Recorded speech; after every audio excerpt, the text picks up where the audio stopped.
This week on Jerusalem Dateline, an exclusive interview with former Secretary of State Mike Pompeo, who discusses the accomplishments of the former U.S. administration and the challenges facing this one. And violence in Lebanon as the probe continues into last year's Beirut blast. Plus, palm trees sprouted from 2,000-year-old seeds. All this and more this week on Jerusalem Dateline.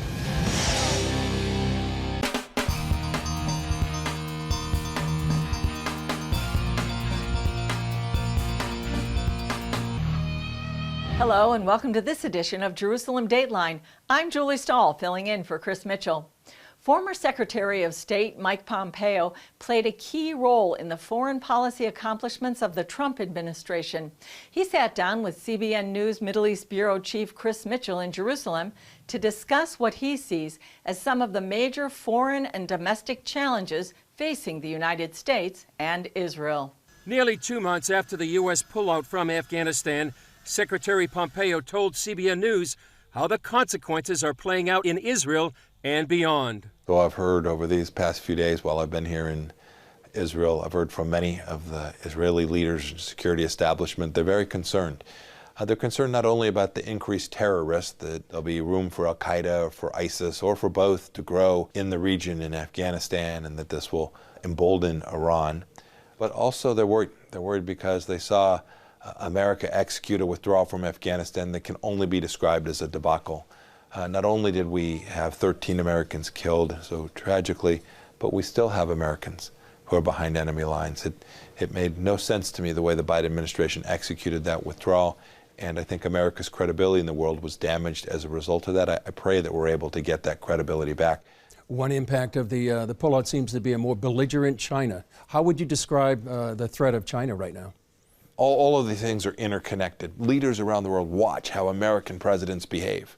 They can sense American weakness, that America's not prepared to honor the red lines that it has drawn to protect America's vital interests. And so I think what you're seeing from the Chinese Communist Party is precisely what you'd see follow from that. They're going to test, they're going to push. And the first place we're seeing this test is 150 plus aircraft flying into the air defense identification zone for Taiwan. I hope the American administration is prepared to do the right thing to support the people of Taiwan. You've been the CIA Director, Secretary of State. What keeps you up at night? You know, the single biggest thing that keeps me up at night today is the fact that we are teaching our kids in school things that are so deeply disconnected from the American tradition that it is incomprehensible for me to understand. Right? We now have teachers who want to tell our kids that our nation was founded on a racist idea. They want to tell children that because of their race, they may well be the powerful and the other group be the victim. This is not the America that I have known. It's not the America that I've read about. It's not the American tradition. We had a noble founding. We are the most exceptional nation in the history of civilization. And if we refuse to teach our children that, then the Republic is at risk. Secretary, you're an evangelical Christian. You're here in Jerusalem. What does Jerusalem mean to you? I was at the Church of the Holy Sepulchre yesterday, right, where Jesus was crucified, died, and buried, and then rose from the tomb. This is at the center of who we are as Christians, and to get to once again to walk this place is a reminder of how central Christianity is to humanity, and how important it is that as we enter public life, that we keep Christianity and our faith at the center of it, and we never fear. We are disciplined, we are true, we are tolerant of people of other faiths as well, but we know who we are as believers in Jesus Christ. Yeah. Mr. Secretary, thanks for joining us. Thank you very much, sir. It was wonderful to see you again. In a meeting in Washington, both Israel's Foreign Minister Yair Lapid and Secretary of State Antony Blinken warned about Iran's race to get a nuclear bomb. The U.S. says it's willing to re-enter the nuclear deal with Iran, known as the JCPOA, but time is running out. We are getting closer to a point at which returning to compliance with the JCPOA will not, in and of itself, recapture the benefits of the JCPOA. Iran has publicly stated it wants to wipe us out. We have no intention of letting this happen. Iranian proxy Hezbollah was at the center of violent clashes that erupted in the Lebanese capital of Beirut. The trouble is just the latest to rock the country that's teetering on the verge of collapse. The clashes broke out at a protest where supporters of Hezbollah and its allies were demonstrating against a judicial probe into last year's massive port blast. At least 6 people were killed in exchanges of gunfire involving snipers, pistols, Kalashnikovs, and rocket-propelled grenades.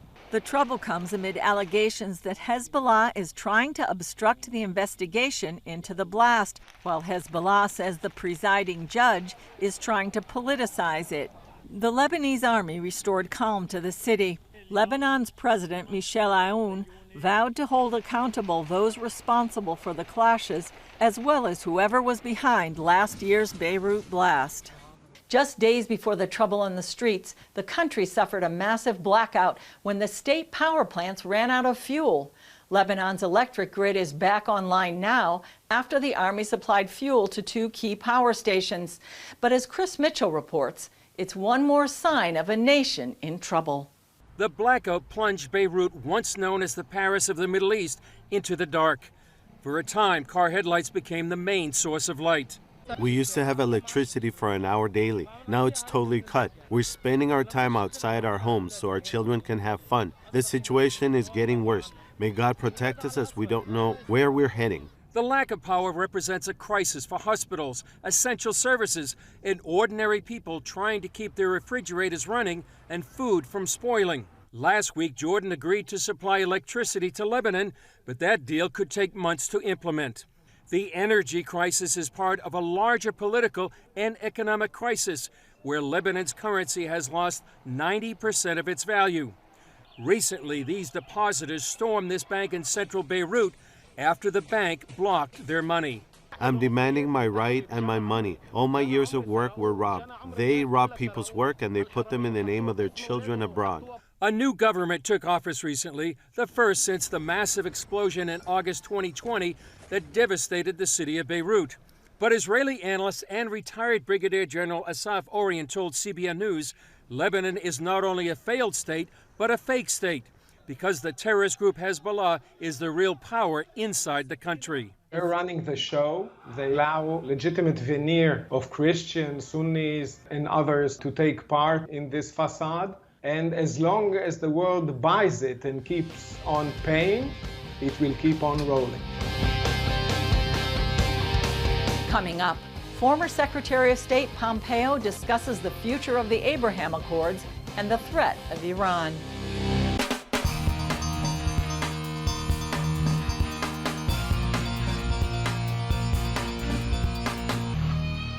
Now that the Abraham Accords has celebrated its 1-year anniversary, Israel's Knesset is moving to ensure the agreements can survive the test of time. The establishment here at the Knesset of the Abraham Accords Caucus is the next step in solidifying the relationship between Israel and her Sunni Arab neighbors. Caucus co-chair Ruth Wasserman-Lande says leaders across Israel's political spectrum are uniting behind the accords. And as you could see, you had people from former government, current government, the fact that this is a real national interest of the country and of the region. And I pray to God that this is just the beginning. Bahrain's ambassador shared his country's support for expanding and protecting the accords. It can become the mechanism that enables us, despite the differences, to put our hands together and work towards one goal, a safer, more prosperous and secure Middle East.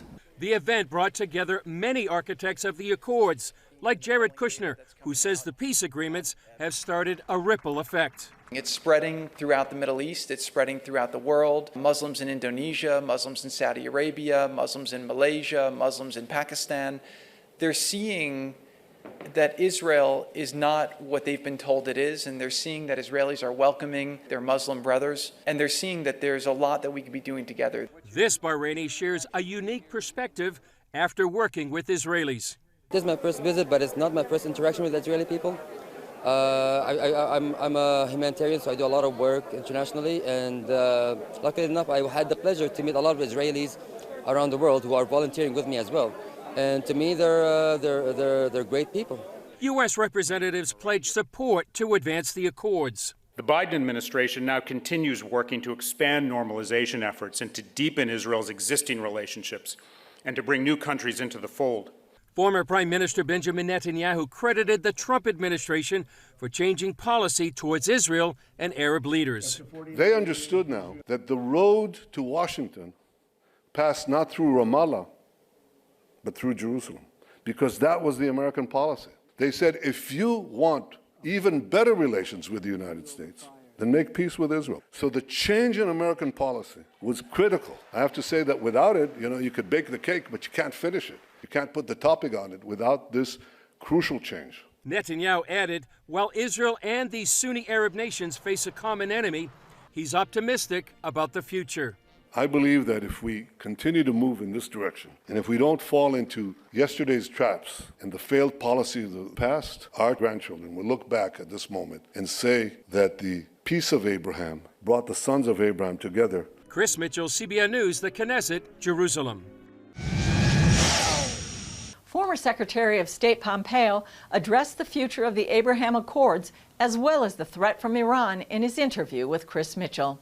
Mr. Secretary, thanks for joining us on CBN News. Yeah, it's great to be with you again, Chris. Tell us about the Abraham Accords. What do you see for the future? I am still so happy that these amazing leaders, Mohammed bin Zayed in the Emirates, the Crown Prince and the leadership in Bahrain and Sudan and Morocco, and then of course Presidents Trump and Prime Minister Netanyahu were able to take this bold decision and put in place this set of understandings which will make life better for people throughout the regions. I think this changed history. I don't think it's going to go back. I think the people of these nations can see that this is the rightful Jewish homeland. It ought to be recognized as such. It's not good foreign policy to have the destruction of Israel at the center of how you think about the world. The commerce, the trade, the defense work that will be done between these nations will create prosperity for people in every one of them. And I think that's why ultimately there will be many other nations that will see this as both right and righteous. Your administration got out of the JCPOA.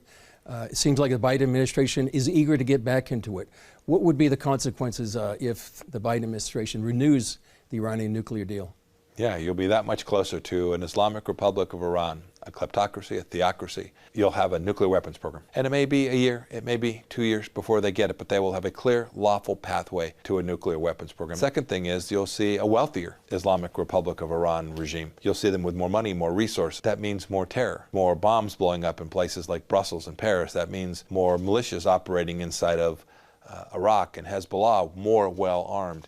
We had put real sanctions in place that were putting the Iranian regime in the difficult position about having to make hard decisions about how they were going to resource their country. This administration appears to be prepared to unlock that and give the regime billions and billions of dollars. I pray that that's not the case, and I can assure you that nations all across the Middle East feel the same way. Not only the Israelis, but the Gulf state Arabs. We had isolated Iran. The other nations were in an alliance that understood that Iran was the world's largest state sponsor of terror and that stability in the region depended on pushing back against Iran, not against Israel. Do you see the U.S.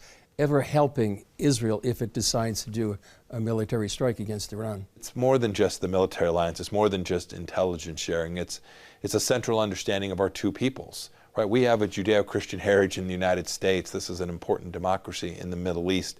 We have an obligation to have a deep and important relationship with the people of Israel. Up next, sprouting date seeds from 2,000-year-old seeds bearing fruit from the time of the Bible.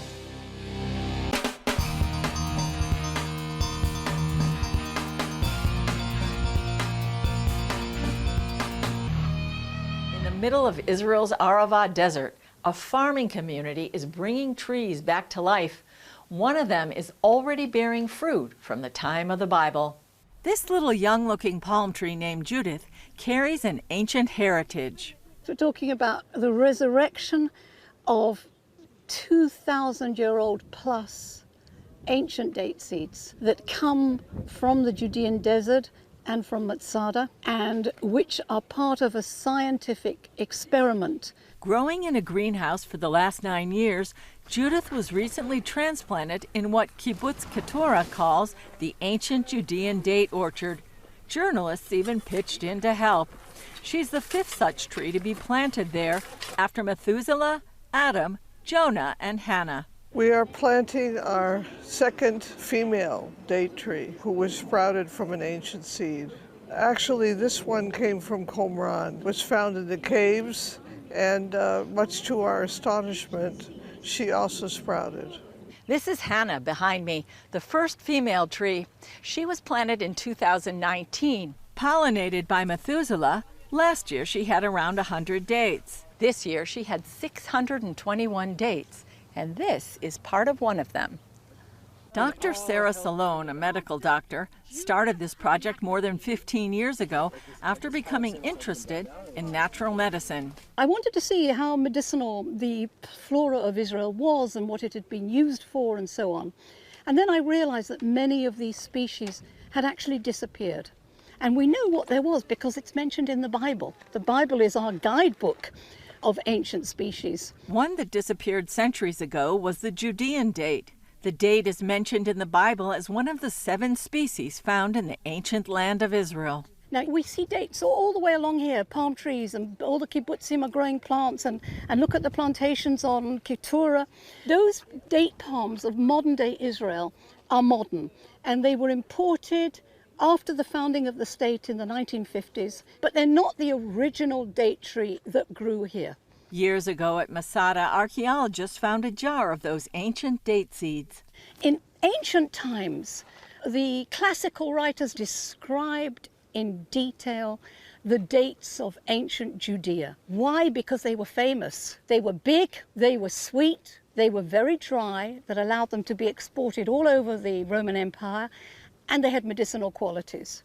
Salone obtained 5 of those original seeds and gave them to botanist Dr. Elaine Soloway. After devising a method to sprout them, Soloway has succeeded in sprouting seeds found in other places, such as the Qumran caves where the Dead Sea Scrolls were found. I think the biggest problem is hydrating them, because if you hydrate them too quickly, you kill them, and you only get 1 crack in each seed. So far, we have 5 males and 2 females, 7 altogether. And I've tried lots of seeds, and most of them are deader than doornails. 15 years ago, the first tree Soloway sprouted was a male. They called him Methuselah after the oldest person in the Bible. CBN News got its first look 10 years ago when Methuselah was still in the lab. There are currently around 856,000 date palms growing in Israel. Soloway planted some 3,000 of them on kibbutz Keturah, where each tree produces around 350 pounds of dates a year. And Soloway and Salone are hoping eventually to add the revived Judean dates to the harvest. We're going to be testing those dates in the future to see actually what they do and whether they differ from other commercial varieties of modern dates. So for the kibbutz, it's a big venture.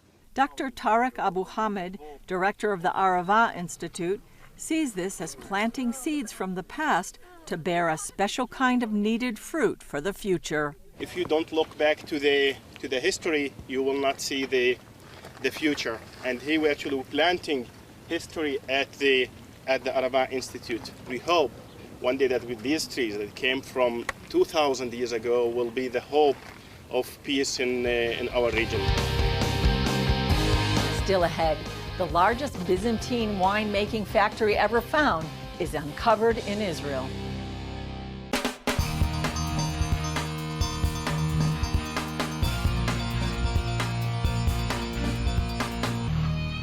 A sprawling winemaking factory from the Byzantine era was uncovered in southern Israel recently. Archaeologists say it's the largest known complex of its kind from that time period in the world. Israeli archaeologists uncovered this huge winemaking complex in the coastal city of Yavne. And this area was one of the major centers of wine growing and wine production for international trade. The Israel Antiquities Authority began this excavation here in 2019. It's a Byzantine-era industrial zone, and it's one of the largest excavations the IAA has ever carried out. Some 200 to 300 people work at the site daily.